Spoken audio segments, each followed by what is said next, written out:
Fala pessoal, Lu aqui, voltando depois da pausa no meio de semana que eu não consegui gravar vídeo ali, tive alguns problemas de ordem técnica e aí não consegui gravar nada e acabei não repercutindo, não falando sobre a eliminação, e também não havia falado antes do jogo, né?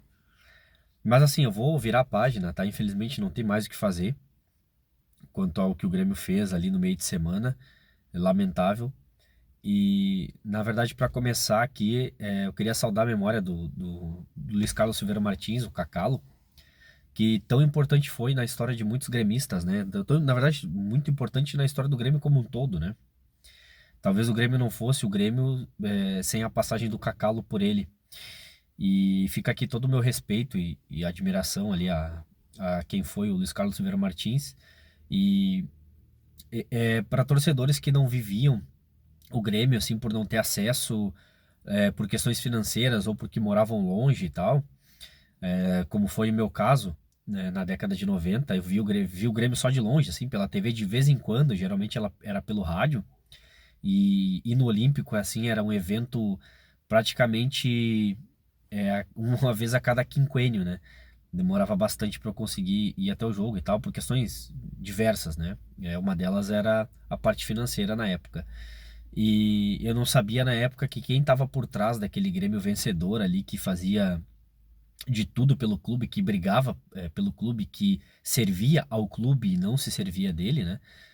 Era o Cacalo. Eu não fazia ideia disso, eu só fui saber mais tarde, quando já era adulto, né? E a gente vai buscando entender o que que aconteceu quando a gente era adolescente, criança ali, enfim. E isso faz com que a gente busque informações ali e entenda um pouco mais sobre a história do clube. Então eu só fui saber bem depois ali de quem era de fato o Luiz Carlos Silveira Martins. E aí, claro, fui saber que ele é um dos responsáveis por eu ter me tornado gremista, né? Porque quando eu tive consciência assim de futebol no início do meio dos anos 90, né? Que eu sou de 88. Então, quando eu era pequenininho ali, eu vi o Grêmio jogar e tal, e tinha toda aquela aura do Grêmio, né? Especialmente na Libertadores de 95. Ali foi que eu virei gremista de verdade, e aí quem tava por trás disso tudo ali era o Cacalo, né? Aliás, por trás de tudo não, era uma das pessoas importantes ali, mas era um dirigente forte, né? E então ele é sim um dos responsáveis por eu ter me tornado gremista. E então fica todo o meu respeito aqui, o carinho, a família aí. Enfim, né? Infelizmente ele partiu, mas ele deixou um legado muito muito grande e que não tem como apagar, né? Tanto que ele é hoje patrono do Grêmio, né? Então o legado do Cacalo ele jamais vai desaparecer, a memória dele vai ficar para sempre viva, né? Ele é uma dessas pessoas que consegue marcar de tal forma a trajetória de um clube do tamanho do Grêmio, né? Que ele não vai nunca ser esquecido, ele vai estar para sempre vivo ali, sempre vão falar do Cacalo, né? Sendo invadindo o campo, botando o dedo na câmera, fazendo o dedo do meio para as câmeras. O Cacalo era esse tipo de figura, um dirigente muito forte, né? E tá no lado ali, do mesmo lado dos grandes do clube, como o Hélio Dourado, o Fábio Koff, por exemplo, o, o Cacau. Tá? Então, todo o meu respeito e espero que com tudo isso que aconteceu ali do Cacau partir e do vexame do meio da semana, não é vexame ser eliminado pelo Fluminense, né? A questão para mim é vexame o jeito que o Grêmio jogou o primeiro tempo, né? O Fluminense é um grande time e tal, apesar de que não estava numa fase muito boa também, agora já até melhorou. Ontem teve uma vitória improvável, não impossível, mas improvável. Por tudo isso, eu acho que o Grêmio poderia ter feito mais, né? Tanto que no segundo tempo lá, o Grêmio teve perto de conseguir empatar, mas como eu falei, eu vou virar a página e falar mais do jogo de hoje. Mas, para contextualizar, né, da questão anímica, acho que é importante o Grêmio pegar o que aconteceu no meio de semana e também tentar, né, de forma póstuma ali, homenagear o Cacalo, fazendo um jogo sério, um jogo de enfrentamento sério contra o Criciúma, porque não vai ser um jogo fácil pro Grêmio, né? O Grêmio ainda tá lá embaixo, né? E agora que o Fluminense ganhou o jogo dele e saiu da zona, o Grêmio tá bem próximo ali com a mesma pontuação, né? Dos times que estão no Z4 do Vitória, né? Que é o primeiro time do Z4. Então, o Grêmio tem por obrigação com ele, né? Não é que o Grêmio tem a obrigação de ir lá em Criciúma e ganhar a qualquer momento. Apesar de que também não é nenhum absurdo, né? Mas o Grêmio tem uma obrigação com ele mesmo de ganhar esse jogo. Mas como eu falei, não vai ser fácil. Mas eu imagino que Depois do que aconteceu, por mais que o Renato seja teimoso, ele é teimoso, mas ele não é idiota, né? Ele vai mexer no time, pode ter certeza que não vai ter aquela aberração que foi contra o Fluminense lá no primeiro tempo. E eu acredito que tem uma chance, talvez não muito grande, mas tem uma chance de Cristaldo e Monsalve jogarem juntos, né? E eu gostaria que isso acontecesse, tá? Agora que o Gustavo Nunes foi embora e o Pavão tá numa fase péssima, nem foi pro jogo o Pavão, inclusive. Eu imagino que o Grêmio possa abrir mão de jogar com pontas e jogar num esquema mais tradicional, né, por assim dizer, com dois meias e dois atacantes, né, sendo o Soteldo primeiro e o Braitinho sendo o centroavante, né. Apesar dele não ser um cara postado, ele seria o centroavante. Então, eu imagino que até que o Grêmio possa ir com essa escalação, mas a minha dúvida é se vai jogar Cristaldo ou Edenilson, né? E aí, se jogar Edenilson, possivelmente ele vai emular um ponta ali pela direita na do Pavão. Eu não gostaria que isso acontecesse, tá? Eu gostaria que jogassem os dois meias ali. O Monsalve é titular incontestável do time, não tem como não jogar.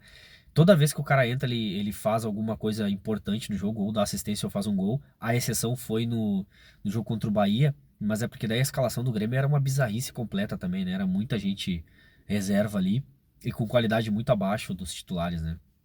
E enfrentando um adversário difícil ali e bem organizado.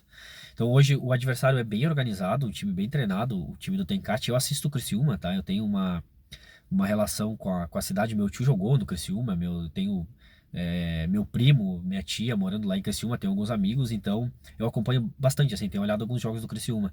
E é um time que é bem treinado, né? Tu tem jogadas ensaiadas, tem jogada de saída de bola, tem variação tática, que é uma coisa que eu não consigo ver no Grêmio, né? Eu digo, o que que eu quero dizer com variação tática? Se o Renato mudar o esquema hoje, obviamente isso é uma variação tática, mas o Criciúma treina as variações táticas, né? E eu tenho a impressão de que o Grêmio treina muito pouco, muito pouco. Pelo menos é o que parece, né? Claro que o Grêmio tem um cenário ali de não ter podido treinar por muito tempo e tal, a gente sabe tudo isso, tá? Realmente tem peso, mas agora que o Grêmio vai só jogar o brasileiro, e não adianta ficar chorando o leite derramado, agora o Grêmio tem tempo, tá? Agora tudo que o Grêmio tem é tempo para treinar e para melhorar o desempenho. E como eu torço pro Grêmio, não pra tese, né? Eu quero que o Grêmio ganhe o maior número de jogos possíveis agora. Se pudesse ganhar todos, eu fecharia agora. Porque é mais interessante o Grêmio estar na Libertadores do ano que vem, se possível, que seja pré-Libertadores, né? Do que ficar de fora. Não acho que ninguém é louco de pensar o contrário, né? E aí no fim do ano tem algumas coisas importantes para se pensar ali, mas eu tenho algumas restrições ali quanto ao que eu acredito que o Guerra vai fazer, né? Eu acho ele não é o cara que vai fazer o que precisa ser feito, né? Infelizmente. Mas enfim, né, isso a gente vai pensar mais adiante. Para agora a gente precisa ganhar, né? Azar do Criciúma ali. Inclusive, se a gente ganhar, a gente passa do Criciúma. Mas o jogo é bem difícil, tá? O jogo é bem difícil. O Grêmio vai ter que jogar de forma séria e vai ter que brigar pela bola ali, sendo que é a única competição que a gente tem, então a gente vai ter que brigar bastante. Então, que o Grêmio já começa a se recuperar hoje, porque a água tá batendo na bunda, né? Porque se o Corinthians pontuar hoje, o Grêmio vai pra zona de rebaixamento, né? Se o Corinthians ganhar, aliás. Tudo bem, o Corinthians tem um jogo bem difícil contra o Fortaleza fora, mas o Campeonato Brasileiro é um troço maluco, né? Ontem o Fluminense foi lá e ganhou do Atlético Mineiro por 2-0. E o Atlético jogou no Mineirão, nem jogou no campo dele, que eles reclamam direto de problema no gramado, e mesmo assim não deu certo, né? O Atlético perdeu o jogo e o Fluminense fez 2-0 ali e jogando razoavelmente bem, né? Então, por conta de tudo isso, o Grêmio tem que ganhar o jogo. Não tem negócio, tem que ganhar o jogo. Pontuar só não basta. E só que isso vai passar muito pela postura do Grêmio, eu acredito, tá? Porque a postura do Grêmio vai ser bem importante hoje, por conta de que o Criciúma vai ser um time agressivo em algum momento do jogo. E eu imagino até que o Grêmio vai ficar um pouco mais do que costuma ficar com a bola, né? Não vai só dar bola pro Criciúma, eu imagino, tá? Posso estar enganado, mas eu acredito que vai acontecer. Então, o que que eu acho que o Renato vai mandar pro campo, tá? Eu acho que o Renato vai mandar o Marquezin, daí não tem muito o que fazer, não tem o que mudar, né? Tá certo. João Pedro, que eu espero que volte a fazer bons jogos, ele tá muito abaixo, na minha opinião, nos últimos. Rodrigo Eli e Gemerson, o Reinaldo, né? Dodi, Vila no meio. Acredito que vai jogar Monsalve e Cristaldo. E daí Soteldo e o Braithwaite, ou o Braitinho, que eu prefiro, que é mais fácil, não preciso fazer linguinha, né? De Braithwaite. Ah, Agora, se o Cristaldo ou o Monsalve não jogarem, apesar que eu acho que o Monsalve vai jogar, deve entrar o Edenilson no lugar e daí o Renato vai emular a ponta com o Edenilson. Não gosto, tá? O Edenilson, na minha opinião, não rendeu nessa posição e rendeu bem pelo meio, né? Se ele quiser emular esse esquema, ele poderia colocar o Edenilson por dentro e Cristaldo ou Monsalvo aberto pela ponta. Mas eu acho que é desperdiçar a qualidade dos dois, tá? Na verdade, dos três, né? Tanto o Edenilson, se for pela ponta, desperdiça a qualidade dele. Se o Cristaldo for pela ponta, desperdiça a qualidade dele. E se o Monsalvo for pela ponta, também desperdiça, tá?